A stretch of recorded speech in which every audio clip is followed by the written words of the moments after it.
Olá, eu sou Eduardo Guimarães, a paz do Senhor Jesus Cristo. Terminar aqui a ministração, né, que diz respeito à série doutrinária do Ministério Batista Universal. Nós estávamos falando sobre o cumprimento das leis dos profetas. Essa cumprimento ela vem justificar Cristo em nossas vidas mediante aos capítulos que foi lido anteriormente, né, e que é o cumprimento da palavra das Sagradas Escrituras. Inclusive, dando continuidade, vou ler aqui no capítulo 19 de João, no versículo 28 ao 30, que diz assim: Sabendo Jesus que estava todas as coisas terminadas para que as escrituras se cumprissem, diz: Tenho sede. Estava, pois, ali um vaso cheio de vinagre, e encheram de vinagre uma esponja, e pondo-a num isopo, lhe chegaram à boca. E quando Jesus tomou o vinagre, disse: Está consumado. Inclinando a cabeça, entregou o Espírito. Então, quer dizer, a gente, sobre o cumprimento das Sagradas Escrituras, quanto a essa série doutrinária do Ministério Batista Universal e Igreja Ortodoxa Pentecostal, eu estou tratando justamente a questão do cumprimento da lei, o cumprimento de todas as coisas em Cristo, não é isso? Algo que muitas das vezes a gente não vê no ministério de hoje, que muitas igrejas hoje pregam nesse sentido. Mas é bom, importante entender que Deus esperava que cada um interpretasse da forma que fosse vista, né, por esses ministérios, porque os próprios apóstolos de Jesus Cristo, ele viu alguns cenários, né, relacionados aí ao ministério terreno de Cristo, em alguns aspectos sociais ou roteiros, que foram diferentes. Alguns deles eu posso citar a questão de Jesus andar sobre as águas, né? Outros viu Jesus sobre a praia, outros Jesus sobre as águas, outros foi até o barco, outros viu Pedro ir até Jesus, outros não viu Pedro ir até Jesus, não é isso? Uns viram a questão da figueira, uns viram a figueira secar imediatamente, outros viram a figueira secar no outro dia. Outros discípulos de Jesus tratou a questão da figueira como uma parábola. Então, quer dizer, nós entendemos a relação de Deus como que tem um reino particular em nós. Porém, a nossa sanidade com o nosso semelhante, em nossos contratos sociais, ou públicos ou pessoais, é que tem que definir verdadeiramente o estado de sanidade, mesmo sendo pobre de espírito, porque nós somos herdeiros do reino. Então não adianta aí usar a da capa do pecado ou da capa da justiça para poder acrescentar dores ou aflições, né? Para poder escravizar pessoas e tirar vantagem em cima delas. E o evangelho tem que ser pregado nesse sentido. Então eu vou falar da comunhão em Cristo. A comunhão em Cristo ela é estabelecida também sobre alguns capítulos, né, que vamos tratar diretamente, né? Eu vou ser mais célere em minhas abordagens, justamente porque eu não quero que esse vídeo seja grande, porque o outro vídeo para poder falar sobre essa matéria foi enorme. E como nós vamos falar, estamos falando da comunhão agora, nós vamos entrar no assunto sobre a comunhão, nós vamos falar sobre Ezequiel capítulo 17, do versículo 22 a 24, que é um capítulo que começa a fazer ênfase, né, dessa relação do passado, né, dos profetas, cumprimento dos profetas em Cristo.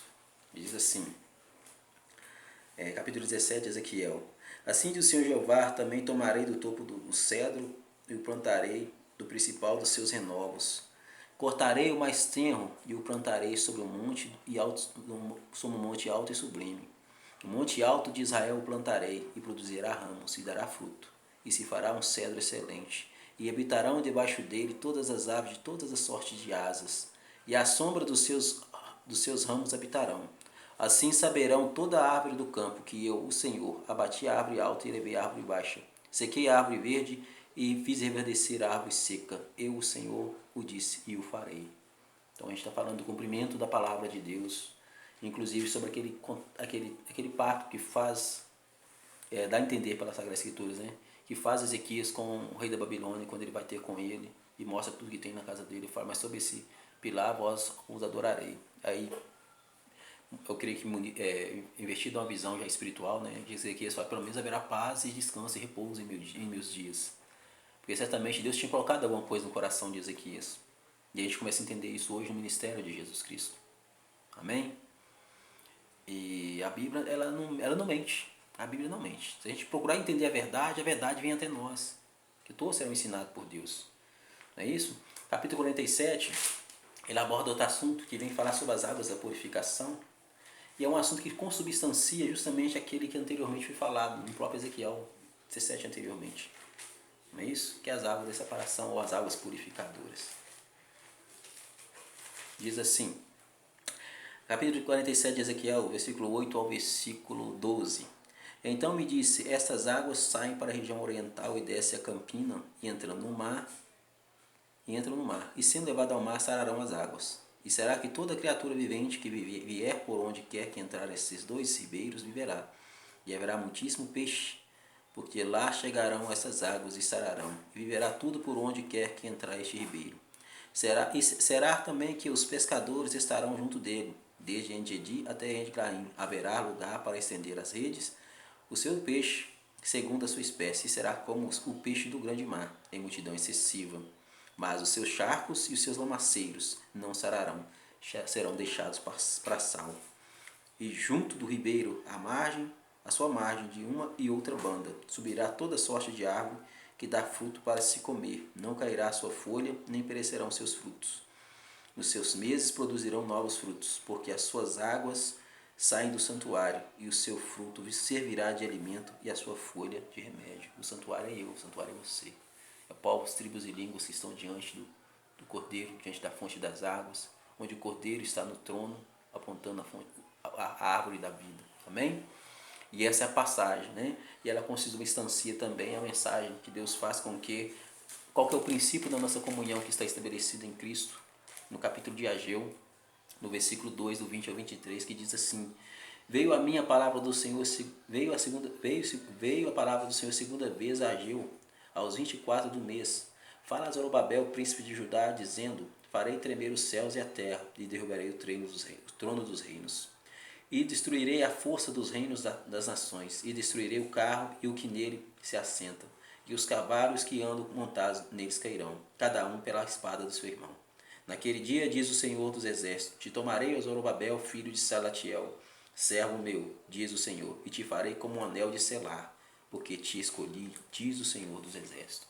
Então, que esse Zorobabel, eu costumo dizer, representa justamente a criação, né, de Deus, lá no princípio, quando ele, antes de fazer a mulher, ele fala com o próprio homem, da primeira relação do homem com Deus, quando ele cria a mulher, antes do homem e a mulher pecar, né? Porque ele deu Zor de animais, né? Quer dizer, animal para ave, Zorobabel. Babel quer dizer, a torre de Babel foi quando Deus usou para poder confundir as línguas. Quando Deus envia ali no capítulo 11 de Gênesis, quando o povo faz aquela torre e manda desfazer ali para que aquela torre não venha cair e matar aquele pessoal. Aí, por falta de ciência também, que eles não podiam tocar o céu. Aí Deus vai e pega aquele pessoal ali, não é isso? E vai e faz com que as línguas deles sejam modificadas. O Zorobabel vem dessa junção, Zorobabel, quer dizer, vem de Zor, que é animal, Babel, que está ligado à torre de Babel. Ou se a gente pegar os animais que foram criados no quinto dia e no sexto dia, quando nomeou os animais, a gente vai ver que pegou dos animais para as aves. Então, Zorobabel tem relação com isso também. E a gente vai ver isso relacionado ao sacrifício que Deus pede a Abraão, entre os novilhos, né? A pomba, os novilhos, a cabra, o bezerro, essas coisas assim do tipo. E, consequentemente, os holocaustos que eram oferecidos, né? Em razão de santificar o povo. Então a gente começa a entender essa relação também, diante da face dos querubins da glória, que já o homem já se desprendendo, né? O homem deixa de ser bananeira, né? Embora, exceto quanto ao ciclo de dependência com a sua própria natureza. Tem pessoas que infelizmente criam os filhos ou a geração dela como se fosse bananeira. Cortou o fruto, a árvore morre junto. E nós temos vida eterna em Cristo. Não é isso? Ainda que, né, alguns nascem de outros bulbos, né, vamos dizer assim, mas nós não somos bananeira, né, para poder estar bitolado numa coisa que o homem cria para nos fazer escravo ou nos prender a certos ofícios ou relacionamentos que na prática quer se empossar sobre o ofício. Nós somos livres, nós somos filhos da ressurreição, não somos filhos da perdição. Então nós fazemos nosso exame de consciência diante de Deus, na razão diante de nosso matrimônio, nossas vidas diante de Deus, né, e nos estabelecer. Essa é a nossa comunhão, né, com Cristo. Mateus 18, Jesus justifica isso. Mateus 18, no capítulo 18, do versículo 18 ao 20. Jesus trata esse assunto da seguinte forma: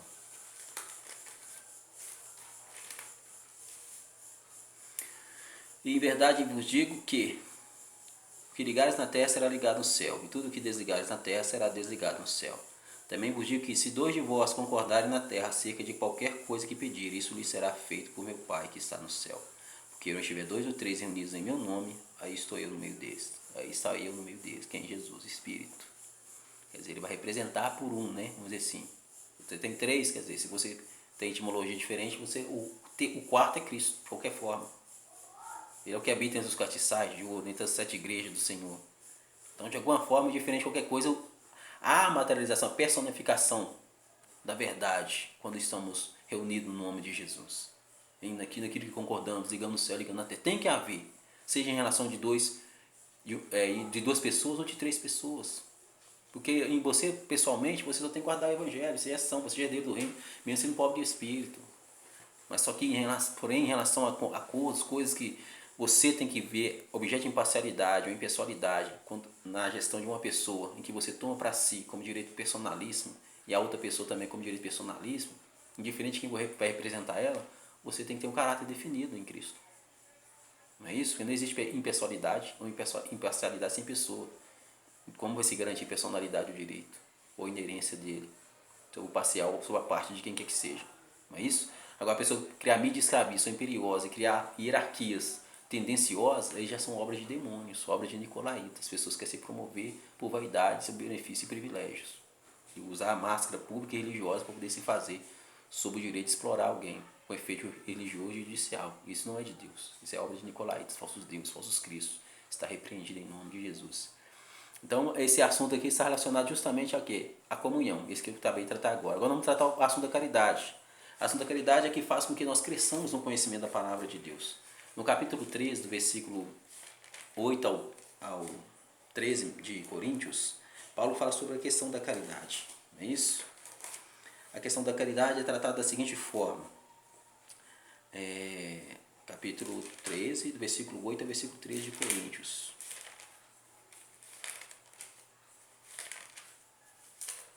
Diz assim: a caridade nunca falha, mas havendo profecias serão aniquiladas, havendo línguas cessarão, havendo ciência desaparecerá. Porque em parte conhecemos e em parte profetizamos. Mas quando vier o que é perfeito, então o que é em parte será aniquilado. Quando eu era menino, falava como menino, sentia-me como menino, discorria como menino, mas logo que cheguei a ser homem, acabei com as coisas de menino, porque agora vemos por espelho em enigma, mas então veremos face a face. Agora vemos em parte, mas então conhecerei como também sou conhecido. Agora, pois, permanece a fé, a esperança e a caridade, essas 3, mas a maior delas é o amor. Então a gente começa a entender que sem amor não há essa relação com Deus e nem com o nosso próximo e nem em defesa da própria vida. Porque tudo que nós temos em nós, segundo observa o próprio apóstolo Paulo, é obra de Deus. Mesmo quando ainda não éramos pecadores, Deus preparou para que podemos viver essa realidade em nós. Não adianta a gente negar ela. Né? Ele chega a dizer isso no capítulo de Efésios, capítulo 2 de Efésios, do 1 a 10, diz assim: e vos vivificou, estando vós mortos em ofensas e pecados, né? Porque todos tinham pecado, vamos dizer assim. Ele está pegando um assunto que fala assim, no capítulo do capítulo 1, né? A gente for pegar o capítulo 1 de Efésios, a gente começa a entender por que está dando continuidade aqui. Só que eu estou pegando somente do versículo 1 já do capítulo 2, que diz: e vos ficou estando vós mortos em ofensas e pecados, em que noutro tempo andastes segundo o curso deste mundo, segundo o príncipe das potestades do ar, do príncipe do espírito que agora opera nos filhos da desobediência, entre os quais todos nós antes andávamos nos desejos da nossa carne, fazendo a vontade da carne e dos pensamentos, e éramos por natureza filhos da ira, como os outros também. Mas Deus, que é riquíssimo em misericórdia, pelo seu muito amor com quem nos amou, estando nós ainda mortos em nossas ofensas, nos vivificou juntamente com Cristo. Pela graça sois salvos. E nos ressuscitou juntamente com Ele, e nos fez assentar nos lugares celestiais em Cristo Jesus, para mostrar nos séculos vindouros as abundantes riquezas da sua graça, pela sua benignidade para conosco em Cristo Jesus. Porque pela graça sois salvos por meio da fé. E isso não vem de vós, é dom de Deus. Não vem de obras para que ninguém se glorie, porque somos feitura sua, criados em Cristo Jesus, para as boas obras das quais Deus preparou para que andássemos nela. Ou seja, Paulo ressalta a finalidade da caridade, em que deveríamos andar nessa caridade para os nossos semelhantes, porém como dom de Deus. E se é dom de Deus, é perfeito. Tiago fala no capítulo 1, versículo 17 e 20, todo dom perfeito vem de Deus, onde não há sombra nem mudança de variação, que pela palavra da verdade fez primícia das suas criaturas. Amém? Então, quer dizer, não tem como eu ver a verdade e ter um dom de Deus em mim, usando deixando batizar pelo pecado, sustentando coisas que na prática estão ferindo a integridade do meu irmão. Porque amar meu próximo é como a mim mesmo, é como ele quer. E muitas pessoas amam mais a si mesmo do que o próximo como a si mesmo. Porque a base racional do amor que ele ama a si mesmo não está figurada na ciência da palavra nem da verdade. Como que é nascido da água do Espírito para compreender as coisas do homem e depois compreender as coisas de Deus. Ele já quer se colocar no lugar de Deus, porque ele acaba gerando filhos da ira, filhos da perdição. Que não sejamos filhos da perdição em nome de Jesus. Amém? Glória a Deus, louvado seja o nome do Senhor Jesus Cristo. Vamos falar de juízo e justiça. Juízo e justiça está relacionado no capítulo 30 de Isaías, do versículo 1 ao 8. Vou ser rápido aqui, ligeiro, para poder terminar essa mensagem da série, da doutrina ministerial do Ministério Batista Universal. Justamente para quê? Para tornar justamente entendido, as pessoas que Deus vier resgatar nesse ministério, ou se fazer ouvida da base doutrinária dele, em que consiste a realidade do Evangelho, ao meu ver, a minha vista segundo a verdade do Evangelho, que é a vista gerada por Cristo. Eu creio que tem que estar sobre ela o colírio do Espírito Santo e o sangue de Jesus Cristo para poder iluminar e trazer a verdade, porque senão eu não estaria pregando e enunciando dessa forma, da forma que Deus tem me dado visão na palavra. No capítulo 2, capítulo 30, diz assim, no versículo 1 a 8: Ai dos filhos rebeldes do Senhor, que tomaram conselho, mas não de mim, e que se cobriram de uma cobertura, mas não do meu espírito, para acrescentar pecado ao pecado, que descem ao Egito sem perguntar à minha boca, para se fortificar com a força de Faraó, e para confiarem na sua sombra, porque a força de Faraó vos tornará em vergonha, e a confiança na sombra do Egito em confusão, porque os seus príncipes são em Zoã, e seus embaixadores chegarão a Anes. Eles se envergonharão de um povo que de nada lhes servirá, nem de ajuda nem de proveito, antes de vergonha e opróbrio. Peso dos animais do sul para a terra de aflição e de angústia, de onde vem a leoa e o leão, o basilisco e a aspe ardente voadora. Levarão às costas os jumentinhos as suas riquezas, e sobre as corcovas de camelos os seus tesouros, a um povo que de nada lhes aproveitará, porque o Egito os ajudará em vão, e para nenhum fim, pelo que clamei acerca disso. No estarem quietos está a sua força.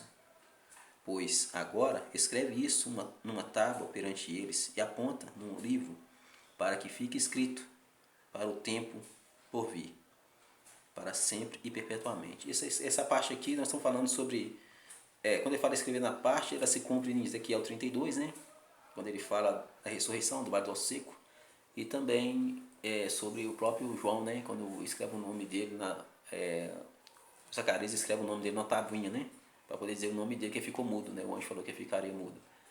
Então é cumprimento da palavra de Deus também. E, quer dizer, está falando de justiça e de juízo. E quando se trata de justiça e juízo, a gente entende dois episódios interessantes, e eles estão na palavra de Deus de forma nítida, objetiva, que é justamente em nos dizer que a lei e o juízo está sobre o Espírito Santo de Deus, porque a própria palavra ela fala conosco da seguinte forma, versículo de 1 a 15 de João: Tenho-vos dito essas coisas para que vos não escandalizeis, expulsar-vos-ão das sinagogas, vem hora em que qualquer que vos matar cuidará estar fazendo serviço a Deus. Isso vos farão, porque não conheceram meu Pai nem a mim. Mas tenho-vos dito isso a fim de que, quando chegar aquela hora, vos lembreis de que vos tinha dito. Eu não vos disse isso desde o princípio, porque estava convosco. Agora vou para aquele que me enviou, e nenhum de vós me pergunta para onde vais? Antes, porque vos tenho dito isto, o vosso coração se encheu de tristeza. Todavia, digo-vos a verdade, que convém que eu vá, porque se eu não for, o Consolador não virá a vós, mas se eu for, enviá-lo-ei. E quando ele vier, convencerá o mundo do pecado e da justiça e do juízo. Do pecado, porque não creram em mim. Da justiça, porque eu vou para o meu Pai e não me vereis mais. E do juízo, porque o príncipe deste mundo já está julgado. Ainda tenho muito que vos dizer, mas vós não podeis suportar agora. Mas quando vier aquele Espírito de verdade, ele vos guiará em toda a verdade, porque não falará de si mesmo, mas dirá tudo o que tiver ouvido, e vos anunciará o que há de vir. Ele me glorificará, porque há de receber do que é meu, e vos há de anunciar. Tudo quanto o Pai tem é meu, por isso vos disse que há de receber do que é meu, e vos há de anunciar. Ou seja, o Espírito Santo de Deus ele tem a incumbência de anunciar aquilo que nós conhecemos, mas também aquilo que há de vir, pela verdade do ministério da palavra. E esse ministério, ele está sobre a sombra da pedra, que é Cristo. Capítulo 30 de Isaías, 32 de Isaías, versículo 1 e 2 diz assim: Eis aí está quem reinará um rei com justiça, e dominarão os príncipes segundo o juízo. E será aquele varão como um esconderijo contra o vento, e um refúgio contra a tempestade, como ribeiros de águas em lugares secos, e como a sombra de uma grande rocha em terra sedenta. Amém? Então, quer dizer, está falando que do juízo de Jesus Cristo, da verdade do Evangelho de Cristo Jesus. Não é isso? E no versículo, né, esse versículo a gente pode até ler esse versículo todo, mas eu estou com pouco tempo para terminar esse trabalho, né, essa ministração, então vou ler só apenas o 20, que diz assim: Bem-aventurado vós que semeeis sobre as águas, e que enviais o pé do boi e do jumento. O pé do boi a gente conhece que é justamente o sacerdócio, que está relacionado a Cristo, mas como pela firmeza que diz respeito também àquele que moraria diante dos seus irmãos, que seria Ismael, né?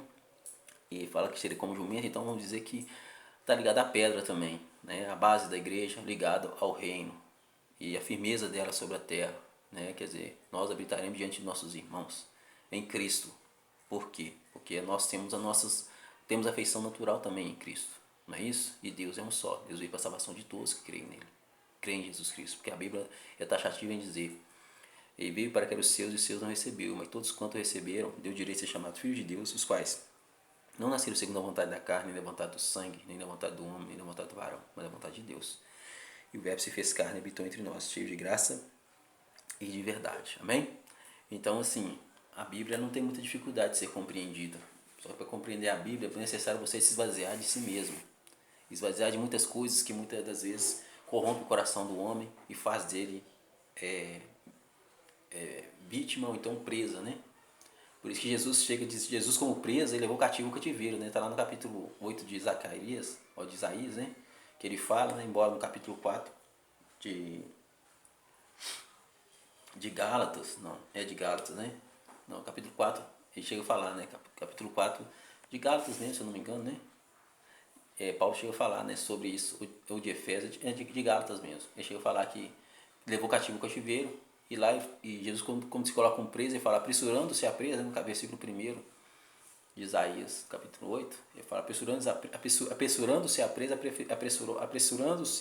apressando-se, né, ao despojo, apressurou-se a presa. Então a gente começa a entender que foi uma forma de Deus trabalhar o homem mediante a fraqueza da matéria, mas também com isso fazer com que ele viesse desenvolver o caráter de Cristo nele. Prova disso que a primeira geração humana, né, antes de subir um monte, tinha que ser santificada.